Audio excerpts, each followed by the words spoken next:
All right, yo guys, what's going on? It's your boy Aaron, and we're back here today with another recap. Today we only have one playoff game. It was a little different since I'm used to having like three, sometimes even four, especially on the weekends.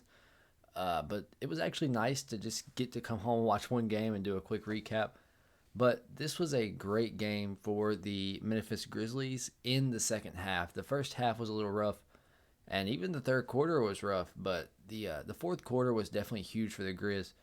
And once again, they went into the fourth down by like 10, I believe. They end up dominating Minnesota in the fourth and end up taking out a 8-point lead. So uh, overall, this was a really big team effort. One huge thing I'll say tonight is Jaren Jackson didn't foul out. I like this version of Jaren, who is a little more reserved on the defensive end as far as fouling goes. But I do believe his rim protection could have been a little better at times. Just some of his defensive choices, not his rim protection, just some of his choices. I would like to see him get up into guys like Karl Anthony Towns sooner. But one good thing about it is he doesn't have to deal with a guy like Karl Anthony Towns on the Warriors.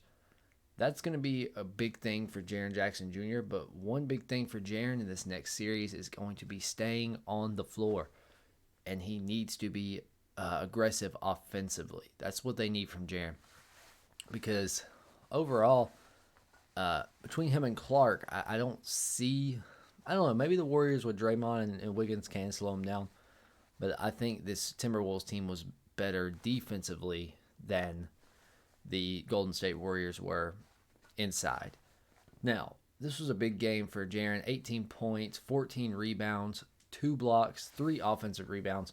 One of them being really, really key. And then for Dylan Brooks, this was a great game. He ended up fouling out a few questionable calls in this game, but I'm not going to get too much into officiating.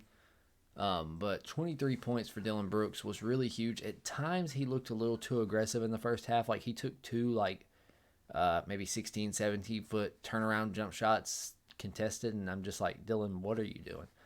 But Xavier Tillman didn't have a great game. I'm really hoping they can get Steven Adams back on the court in this next series. I think he does a lot for the offense as well, but defensively he's okay as well. For some reason, they were just really able to play him off the court in this series. I think Minnesota just having Cat was what really kind of threw Steven Adams off. Ja Morant didn't look great in the first half, but definitely picked it up some in the second. He only ended with 17 points and 11 assists, 8 rebounds. Overall, a good game for Ja. He had a steal on the block as well. But definitely could have been better. I would like to see him be aggressive from the jump. Come in the first quarter being aggressive. Or at least, if you are going to set up your teammates in the first quarter, you got to come in the second quarter being aggressive. He had like 5 assists in the first quarter, but I think he might only had like 1 in the second quarter. So to me, he should have been scoring more in the second quarter. Desmond Bane was like fire hot, especially in the first quarter. He had 23 points, 5 for 9 shooting from 3. He also had 7 rebounds. And then the big man off the bench, Brandon Clark, with another huge 17 points, 11 rebounds, 5 assists, and 3 blocks. Man, he has been so fun to watch. Kyle Anderson had 4 off the bench, and Tyus Jones had 10 off the bench with 4 assists. Really just good bench production from Memphis. They ran like an 8-man rotation here, and it was very, very good. They ran a 9-man. I'm sorry. John Conchar did play some minutes. He had 6 rebounds.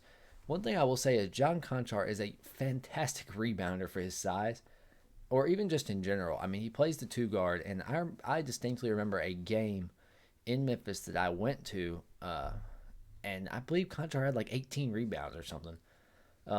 All overall for the Timberwolves, they went back to hero ball in the fourth quarter again. I know they said there was a players only meeting. I want to say I seen Cat deny that or something on Twitter, but apparently they talked about not playing hero ball, but they went right back to it in the fourth quarter, and that's what got Memphis back in the game.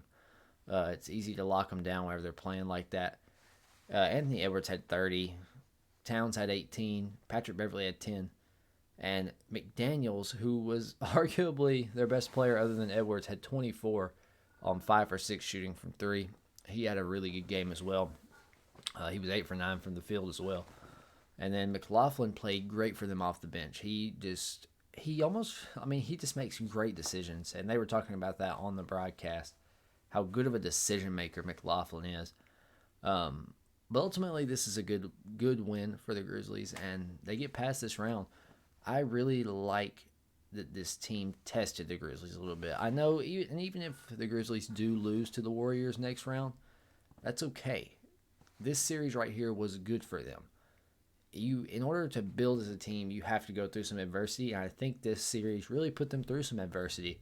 And not just the whole team. I mean, it's definitely Ja Morant too. He had games where he was bad, and I think this is going to help this team grow. This team has a bright future, and shout out to them, and shout out to the Timberwolves too.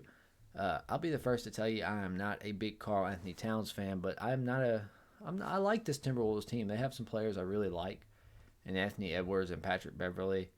Like I said, don't care much for Towns just because of his antics, and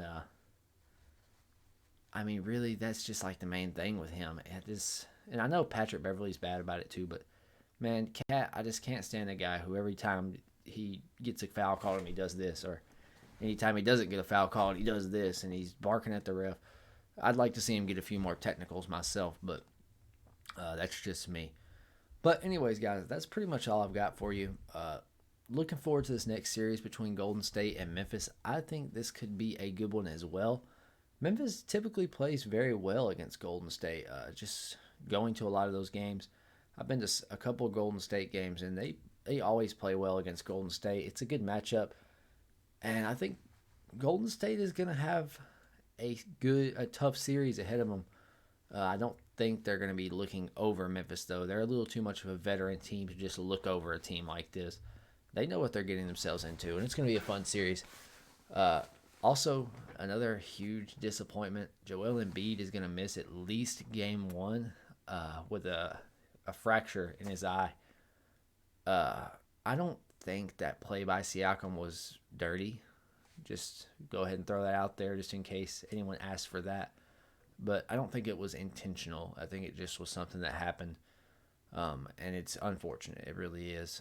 We're going to see if Harden is just maybe playing a little bit more of a facilitator role because Embiid's on the court, or if maybe he has just slowed down a lot more than we thought. I honestly, and this is coming from a huge Harden fan, I think he's just slowed down. I don't know that he has what he had in Houston anymore. He's older now, and I don't think a lot of people understand that. But that's pretty much all I've got for this video. I know this is a bit of a long recap, considering there was only one game, but I wanted to talk about a little bit of what's going on in the East, and I also wanted to talk a little bit more about the series they're going into, since it was only one game. That's pretty much all I've got for you guys, though, and I'll catch you guys all in the next recap. Peace.